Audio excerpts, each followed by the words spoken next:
Hi guys, this is DMC Hall of Fame number 5, I believe. And this is a series in which I talk about notable players in the DMC community and its history. Today we're going to be covering a player known as EtherealSky. This is one of the OGs. Unfortunately, he has like 4 videos online, 2 of him on his channel, I think. It was difficult to find his videos. Believe it or not, I'm not a walking encyclopedia, right? I have a lot of knowledge about older DMC videos and stuff, but I'm not actually like, I wasn't in these communities at the time, right? This is before my time. Like I came around 2011 online. Before that, I would maybe watch some videos like in 2010, 2009, right? But I wouldn't actually be anywhere near the communities, and I wasn't even in the communities really until like 2013, let's say. I had to do a little bit of research, not much, but I want to have some respect, for some of these players. I don't want to like rush things out and spitball them, even though I really do want to sometimes, just because this is a series that I do for free and no one's paying for me and whatever. Like I just do it because I like talking about DMC. Right? I just basically find the videos, compile them in order, and then try to like look at the patterns in the gameplay and see what things are referencing, if any. And boy, are there some references in this video. This player made a few references in one of his videos, and other videos it helped influence other players. So let's start off with Vermillion Phantasm. Is his first video that I basically found. It was released in April 2nd, 2006. Nice music. I like his music choices, generally speaking. This intro, pretty sick. I'm not gonna lie, I like myself some releases, killing through a bunch of enemies. They're just so flashy and cool looking, especially in DMC3, because the enemies in DMC3 just kind of explode in a bunch of glass, and it just looks so cool. And the release, in my opinion, is the best looking release, the best sounding release in the series. A lot of people may disagree with me on that. I know some people do, but I don't know, maybe it's biased because I started off with DMC3, but DMC3 release, mwah, chef kiss, man. I feel Italian just by looking at it. And so yes, this intro sequence, explosive, it matches with the music and whatnot. It may also have, should I say it may? I mean, come on, it more likely than not inspired players like Kale, which we will be talking about. Kale, Kyle, whatever. I don't know if I should do a Hall of Infamy instead of a Hall of Fame. Unfortunately, that player has a lot of content and history, and some of that history, based on posts online and whatnot, have been lost in time because some of the websites like Phantom Babies has been basically deleted from the face of the earth. So I can't really do my proper due diligence with research for that player, Kale, in the future. But we may cover him. It won't be really in depth because, I didn't exist during this time. I was basically in my mom's belly. No, I'm kidding. I'm not that young. Um, but we might cover him later. We now get into one of the first clips after this intro, which is the swing and skydance JCs. If you notice, the swing JCs don't seem very tight. You have to remember, this is maybe a month or two after DMC3 Special Edition released. Beforehand, he probably had some experience with Devil May Cry 3, the vanilla DA version, non-special edition. This is a time where there was no turbo mode.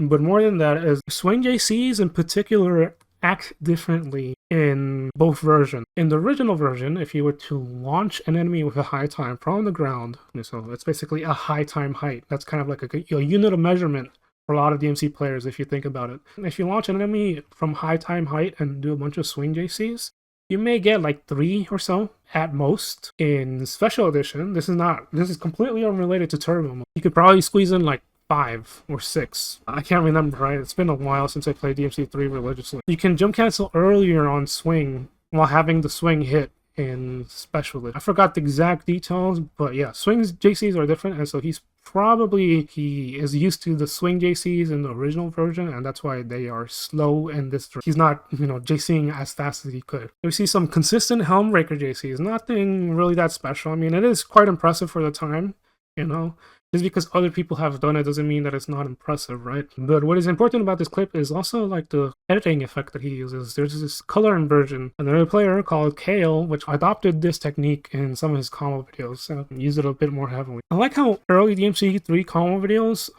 you don't really see this as much in modern combos. You would see combos starting off from the ground with the enemy standing, not immediately going into like a high time, but rather just wailing on the enemy while it's standing. He does a revolver into a JC, and he JC swings twice.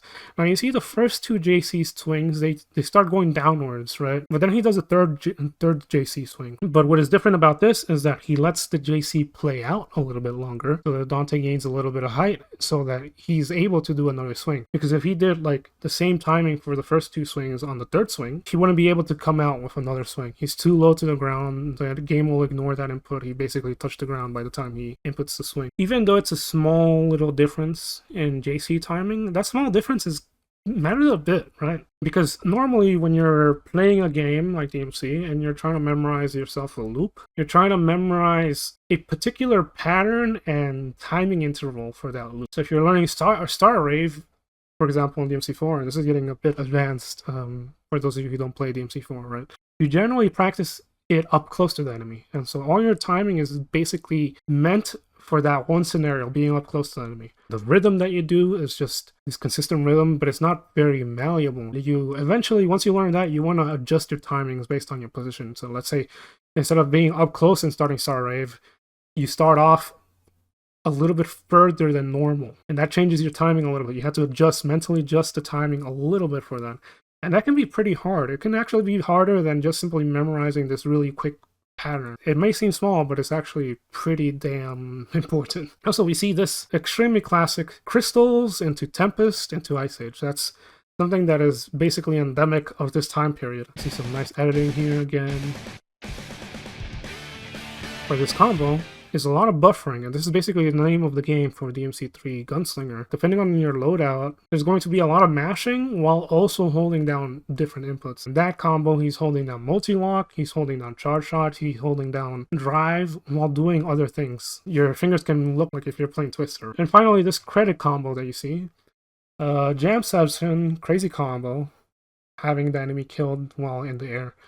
It's actually fairly easy to do this, but, you know, this is early DMC days. Next video we have Azure Macabre. This is done a few weeks after our previous video. This is April 23rd, 2006. Virgil only. We see this kind of slow build-up, ominous sort of introduction. I'm a sucker for this kind of music. I don't know. So, we see in the first clip, in the intro, we're using Judgment Cut to break down Navon's shield. Navon's shield can be a pain in the ass. Judgment Cut is one of the best ways to get rid of her shield. A very similar strat you can use with Dante is to charge her straight. And we also get this section with Virgil fighting himself. He is dodging Judgment Cuts with Air Trick. You see, Air Trick has invincibility frames. There are two types of Judgment Cut End. We're just going to call it Judgment Cut End, the boss move that Virgil does, where like you see Judgment Cuts everywhere when he's disappeared. There's two kinds of the Judgment Cut Ends that he uses. The first one is all the Judgment Cut orbs track your every move. And so you can be running away and you'll see this trail snake-like orb formation following you everywhere you go. Simplest way you can avoid those Judgment Cuts is by running away into a direction and making sure that you don't run into it. The second Judgment Cut End variation that he has is one where every 2 seconds there's an orb tracking you, but every other orb on screen is kind of random, I guess, and isn't actually tracking you. They're just like all over the screen, and it might seem overwhelming. A lot of people kind of like mess up here, but the reality of avoiding it is simply standing still and dodging or blocking, or whatever you need to do when that one orb that tracks you comes into screen. He's just standing there, and every 2 seconds he air tricks accordingly to avoid that orb hitting him. And so that's kind of how you'll deal with those orbs. It's not actually as complicated or as crazy as it seems, but it's worth noting because I see a lot of newer players kind of like fumble this. First combo clip we see, Lunar Phase and the very last hit actually being jump canceled. It's kind of nice to see. You don't really see it too much nowadays. We also have him knocking the enemy back with Stinger and then doing a trick up dive kick. He's able to time that despite the range of the dive kick being kind of variable. I've talked about this in the past, but basically being able to jump cancel a dive kick when the enemy is like point blank to you. Timing is always consistent, but when you knock an enemy away, you have to adjust your timing, and that can be a little bit difficult for newer players to do. Here we see Lunar Phase into Yamato Rave JCs. We also see him jump canceling the first hit of Rising Sun. Rising Sun, one of my favorite moves. Unfortunately, like in DMC4 and DMC5, you don't really have it as its own move. Which, to be fair, in those games, I'm not sure how important or cool it would be if it were its own move. But it's one of the things that I like about DMC3 Virgil is that the first hit of Rising Sun, you can jump cancel it, and it just looks super clean when you do it. You barely even see the hit come out sometimes. You see the classic pick up JC Helmbreaker sequence. This is where we have to give credit to Tatsumaro Black, man. He did this earlier with like 4 formations being done at the same time. It's crazy how ahead of his time he was. Not to take anything from... No, I hope I don't cause trauma. No, of course they're not. They're not alive to see me making these videos, dude. They're old. They're like in their 80s and freaking retirement home. They got dementia. I'm sorry, I'm kidding. We see this upper slash into Swordstorm finisher. These finishers are nice.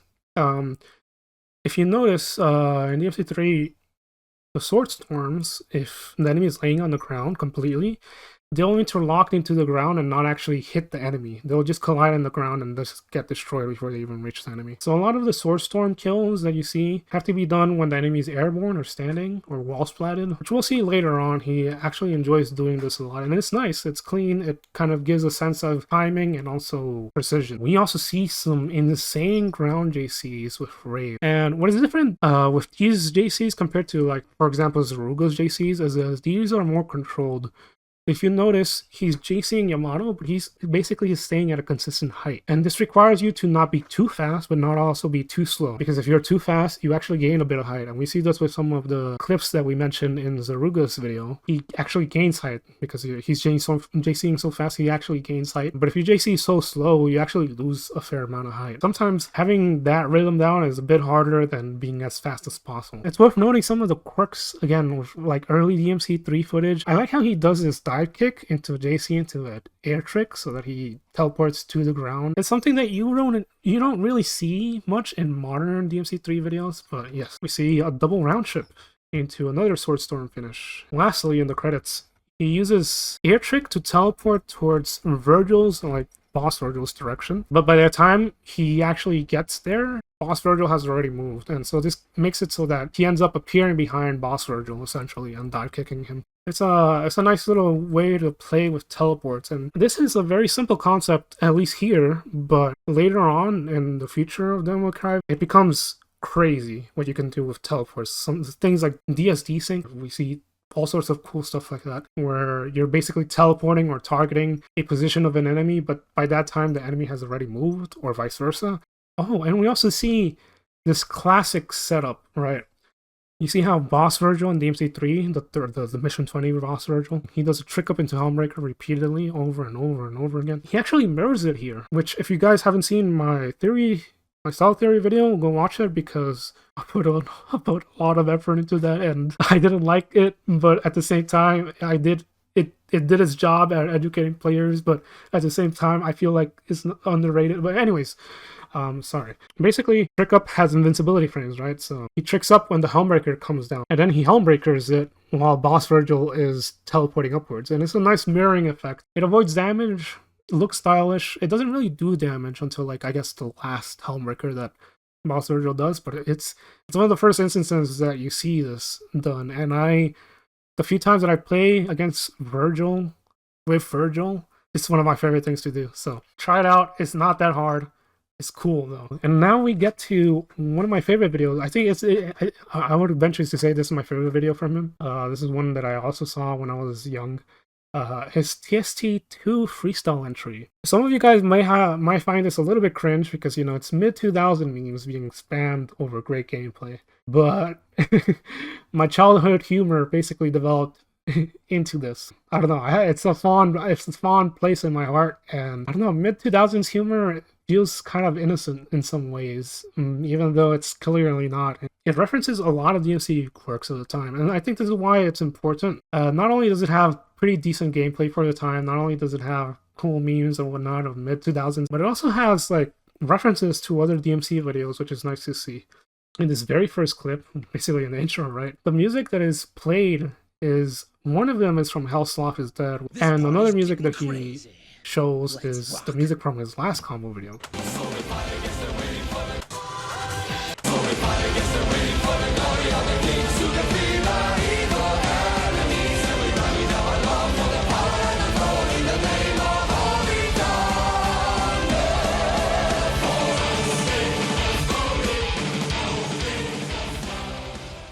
at the very start of this mission 2 clearance, he charges up Volcano, and all the sprites basically come to him and kill them all. It's a really nice strat to do. It's very consistent. Also, we got this crystal meme.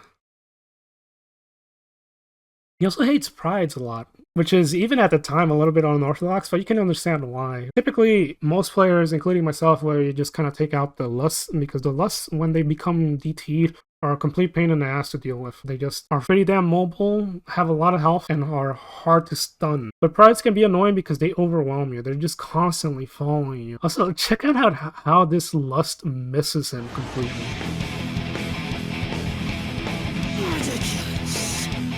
Also this boom headshot section. I'm just gonna let it play out for you guys.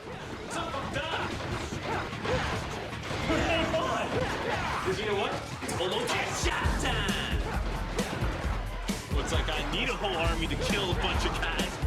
This far, I can dance all day, I can dance all day, it's strike him it. Come on, boom headshot. Boom headshot, yeah. Busting into suicide, it's like boom headshot, there's a guy right there.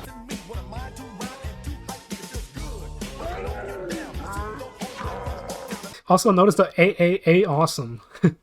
So I don't know, that's one of my favorite sequences of any DMC3 video. He deals with rafts in an interesting way. He uses Ice Age. I know, rare Ice Age practical use in DMC3. Incredible. You also see Rising Dragon. Let's go, dude. It's a reference to Tatsumaru's Black Rising Dragon video, and it uses the same music that he used in the background while he's doing the JC sequence. Rising Dragon!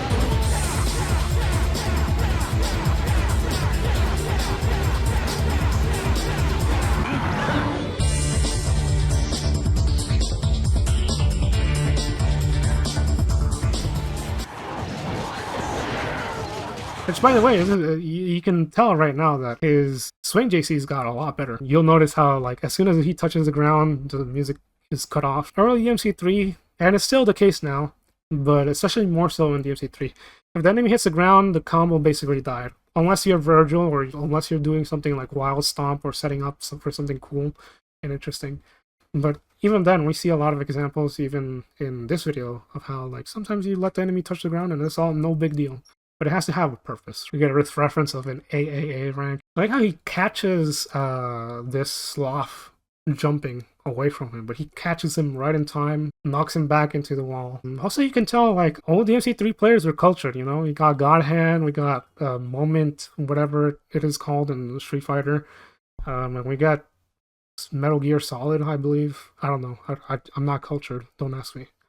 And now we get Vanguard fights. Now, by this point in time, Vanguard gets destroyed, annihilated with Beowulf. There's basically this move called Hammer, which is his aerial style move that does a ton of damage when you JC it. And because Vanguard is weak to light weapons, basically Beowulf, it does a ton of damage. Also, Vanguard sometimes does this attack where he's coming from underneath the ground into the air, into an exit teleport, and you can actually jump cancel off of this exit teleport. But what is more important about this is that your jump has enough invincibility frames so that you can actually avoid this uppercut that he does, placing you perfectly within range for this JC. It just completely destroys poor Vanguard. It's quite a strat that a lot of people during this time used, and I don't know if he pioneered this or not. And finally, we get another reference. This one is to Zaruga's and Intexta's Deadly Eclipse, with the same music playing in the background.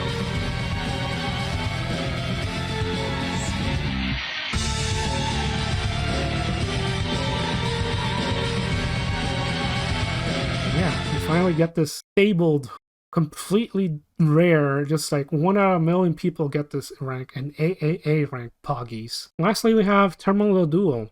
This is sometime in 2007. Tatsumaru Black uploaded it into his channel, thankfully. His JCs, straight off the bat, are way faster. He's JCing while MDT'd, so that means that the amount of JCs that you can squeeze in, a lot higher. He's able to keep up with the DT speed. And he's still able to sort of like level himself based on the enemy's height. Now we see Sword Storm being used with his Houndbreaker trick up loops. And the Blistering Swords kills the enemy because the enemy has been wall splatted.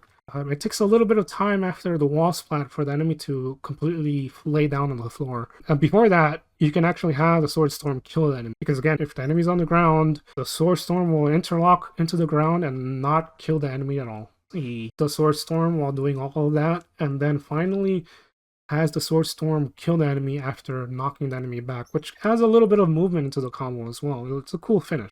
We see another Sword Storm kill after the Rising Sun, so, you know, it's kind of unfortunate that we don't see that as often in modern DMC gameplay. Unfortunately, when it comes to modern DMC gameplay, enemies are pretty hefty in health, so being accurate with some finishes is very difficult. We see some crazy height game with the classic multi-lock into Rainstorm, into Charge Shot, into Wild Stomp. It's a very classic setup that you have already seen in the past videos. We see the same knockback into Sword Storm in the Freestyle clip. And finally, we get a multi-lock into a Sniper Crazy combo, one of the first of its kind. And yes, that is EtherealSky. Did a lot of cool videos that are just classics. To me, you know, again, that TST2 Freestyle entry is one of my favorite videos for DMC3 of all time. And I appreciate what he's done. So, yeah, this has been EtherealSky. Thank you guys for watching. In the next video, we might cover lesser known players combined into one video. Maybe they did like one video, but still that one video is kind of cool or whatever that I may want to mention. I might, I don't know, make a video on Broly, and then after that we're going to get into some heavy hitters. So I hope to see you guys there. Thanks for watching. Adios.